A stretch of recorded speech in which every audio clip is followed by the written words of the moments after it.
Hello friends, नमस्कार। सबसे पहले हम लोग इन दिए गए प्रश्नों पर निगाह डालते हैं। जैसा कि पहला क्वेश्चन है कि संसदीय व्यवस्था की सरकार से आप क्या समझते हैं। दूसरा है संवैधानिक सरकार से क्या तात्पर्य है। और तीसरा क्वेश्चन है कि निम्नलिखित में से कौन सा राज्य को सर्वोत्तम रूप से परिभाषित करता है। जैसा कि एकदम स्पष्ट है, यहाँ पर दिया हुआ है कि पहला प्रश्न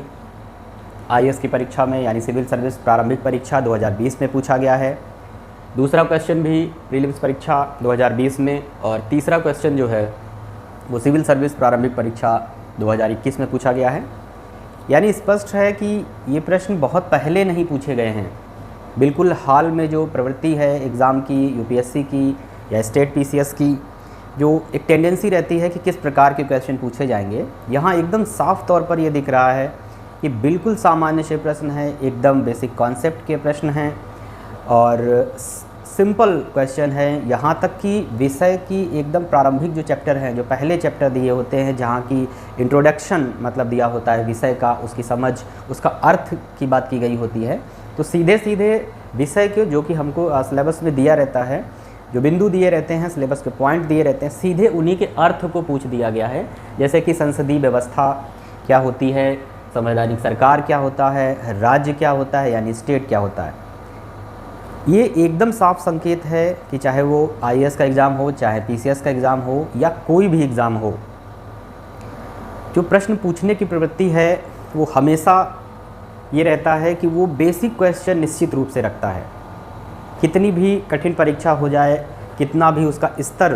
बढ़ा दिया जाए, कितना भी डिफ़िकल्टी लेवल उसका ऊपर कर दिया जाए, लेकिन बेसिक क्वेश्चन जो है, जो फंडामेंटल क्वेश्चन हैं, वो हमेशा रहेंगे। और यहाँ पे एक मैंने गणित जो आपको समझने की सबसे ज़्यादा ज़रूरत है कि जो सफल विद्यार्थियों में ऐसी क्या चीज़ होती है, उनके अंदर ऐसा कौन सा मूल मंत्र उनको पता होता है कि वो सफल हो जाते हैं। और अधिकतर जो लोग हैं वो सफलता की सीढ़ियों पर चढ़ते हैं। कुछ लोग उनमें से मात्र 1 साल की तैयारी करते हैं, 6 महीने तैयारी करते हैं, इसके बावजूद सफल हो जाते हैं। तो उन्हीं की गणित को हम लोग समझने की कोशिश करते हैं। मैं हमेशा इस चीज़ पर बात करता हूँ, हमेशा आप लोगों से इस बात पर फोकस करने के लिए कहता हूँ कि अपने बेसिक कॉन्सेप्ट को, अपने फंडामेंटल को बहुत मजबूत बनाकर चलिए। और ये बात मैं क्यों कहता हूँ कि आज मैं आपको उसको स्पष्ट करने जा रहा हूँ और उसको प्रामाणिक तौर पर सिद्ध करने जा रहा हूँ कि ये जो आपका दिया गया है, मैंने इसको चार्ट में बनाने की एक कोशिश की है कि जो प्रश्न पूछने की प्रवृत्ति रहती है वो दोनों मैंने इसीलिए ले लिया है। एक सिविल सर्विस परीक्षाओं का यानी कि यूपीएससी आईएएस का जो परीक्षा रहती है उसका जो ट्रेंड एक होता है सामान्य तौर पर, और दूसरा जो पीसीएस की परीक्षाएं हैं या एसएससी है या आपका पेट का एग्ज़ाम है या टेट का एग्ज़ाम है या सुपर टेट जैसे एग्ज़ाम होते हैं, उनकी प्रवृत्ति थोड़ा सा यूपीएससी सिविल सर्विस यानी कि आईएएस की परीक्षाओं से थोड़ा सा ट्रेंड में अंतर रहता है। तो उनको दोनों को इसीलिए मैंने यहाँ पर अलग रखने की कोशिश की है कि प्रश्न पूछे सामान्य तौर पर। मैं यहाँ पे सामान्य एक जो प्रवृत्ति की बात कर रहा हूँ कि सामान्य रूप से आप देखिए कि आईएएस की परीक्षाओं में सरल जो प्रश्न पूछने की प्रवृत्ति रहती है, सामान्य तौर पर जो देखेंगे वो 20 क्वेश्चन सरल रखे जाते हैं। मध्यम प्रकार के जो क्वेश्चन रहते हैं उनकी संख्या लगभग आप 20 मान के चलिए। ये हम लोग एक अनुमान लगा रहे हैं। अनुमान का मतलब है, मेरी कोशिश ये है, मेरा प्रयास ये है कि आपको इस चीज़ के भाव को स्पष्ट किया जा सके, बेसिक कॉन्सेप्ट की फंडामेंटल जो चीज़ें रहती हैं उनका जो महत्व होता है वो आप तक, उसके महत्व को मैं पहुंचा सकूं, वो प्रयास है। कि मध्यम स्तर के जो क्वेश्चन रहते हैं सिविल सर्विस में वो 20 आप मान के चलिए, और कठिन प्रश्नों की संख्या अधिक से अधिक जो रहती है, जिनको हम कठिन स्तर का डिफ़िकल्टी लेवल जिनका हाई होता है, वो हम लोग 40 क्वेश्चन लेके चलते हैं। और एक जो कहावत कही जाती है कि यूपीएससी में कुछ क्वेश्चन ऐसे होते हैं जिनका आंसर सिर्फ आयोग के पास होता है, मान के चलिए अत्यधिक कठिन स्तर के जो प्रश्न हैं उनकी संख्या 20। दूसरे हम लोग पीसीएस के या अदर जो एग्ज़ाम हैं उन पर आते हैं तो उनको हम लोग देखते हैं कि सरल क्वेश्चन मान लीजिए 30 पूछे जाते हैं, मध्यम स्तर के जो क्वेश्चन हैं उनको पूछने की संख्या 30 है, कठिन उसको भी मान लीजिए कि अधिक से अधिक लगभग 30 क्वेश्चन जो कठिन स्तर के रहते हैं, और बहुत अधिक जो कठिन हैं वो सामान्य रूप से जो सामान्य परीक्षाएं होती हैं, वनडे एग्ज़ाम है, उनको आप 10 मान के चलिए। यहाँ हम लोग एक औसत छात्र के रूप में जो औसत जो बात होती है उसमें मान के चलिए कि सरल और मध्यम मिला के ये एक सफल विद्यार्थी की मैं बात कर रहा हूँ कि जो अच्छे मार्गदर्शन में तैयारी करता है, जो अच्छी जानकारी में तैयारी करता है, जो सफलता के मंत्र को जान लेता है, यानी कि बेसिक कॉन्सेप्ट के महत्व को जान लेता है, उसका आप ये मान के चलिए कि सरल और मध्यम में से अगर उसने 40 में से 35 क्वेश्चन ये सॉल्व कर लिए, कठिन केवल 10 प्रश्न अगर उसने सॉल्व किए, बहुत कठिन से मान लीजिए केवल 2 उसने सॉल्व किए, तो टोटल जो संख्या है वो आपकी लगभग 47 आ जाएगी। और ये प्रारंभिक परीक्षा को पास करने के लिए एकदम पर्याप्त जो है वो प्रश्नों की संख्या एकदम पर्याप्त है, यानी इतने क्वेश्चन करने के बाद आप निश्चित रूप से प्रारंभिक परीक्षा को उत्तीर्ण कर लेंगे। दूसरी तरफ है अदर एग्ज़ाम, पीसीएस एग्ज़ाम या एसएससी या अदर जो वनडे एग्ज़ाम होते हैं, उनमें आप मान के चलिए कि सरल और मध्यम प्रश्नों में से आप अगर 50% कर लेते हैं, 50 क्वेश्चन हैं, कठिन से 10 क्वेश्चन हैं, बहुत कठिन से 2 क्वेश्चन, यानी कि 62%। कुल मिला के अगर 62% यानी 62% क्वेश्चन अगर आप सॉल्व कर लेते हैं पीसीएस के एग्ज़ामों में या अदर वनडे एग्ज़ाम में, तो ये लगभग तय होता है कि आपको प्रारंभिक रूप से या प्रारंभिक परीक्षा में आपको सफलता मिल जाएगी। मुख्य बात यहाँ पे जो है वो ये है, जो मेरा समझाने का उद्देश्य ये है कि वनडे एग्ज़ाम में, यानी कि ऑब्जेक्टिव टाइप के क्वेश्चन में, प्रारंभिक परीक्षा में, सिविल सेवाओं की प्रारंभिक परीक्षा में, चाहे वो आईएएस हो चाहे पीसीएस हो,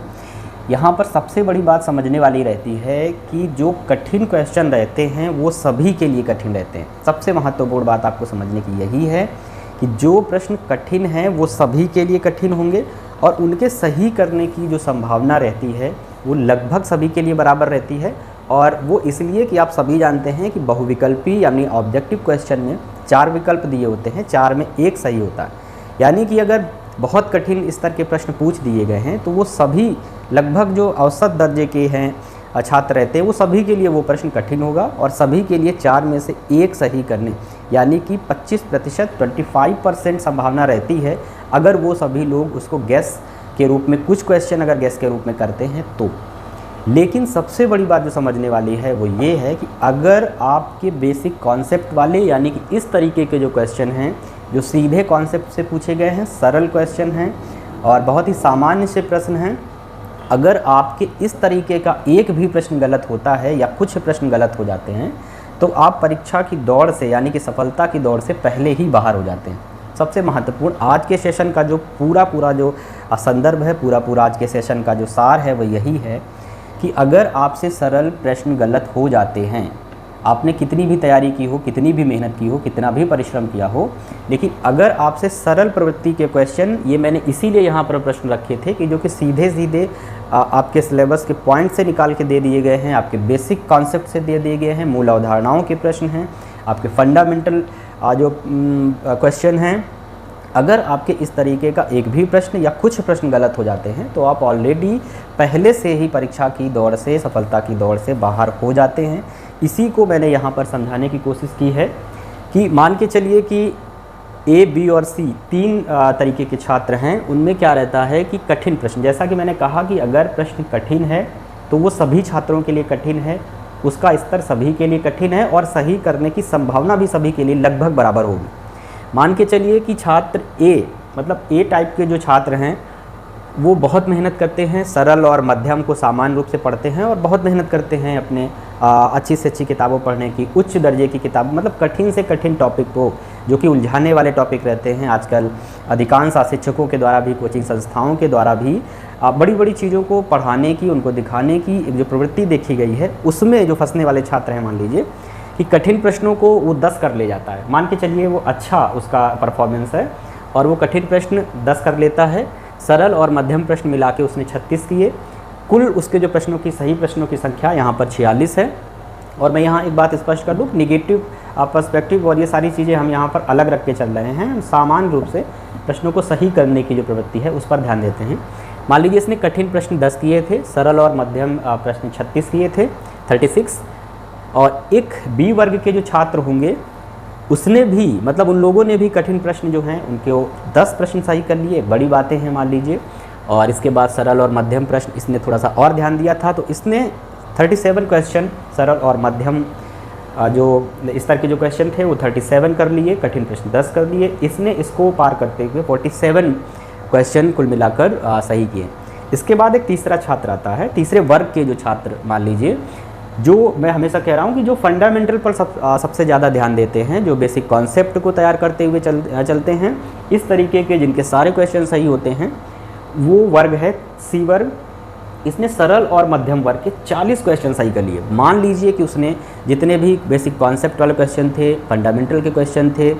सरल क्वेश्चन थे, मध्यम स्तर के, वो सभी के सभी सही कर लिए और वो 40 क्वेश्चन उसने सही कर लिए और कठिन प्रश्न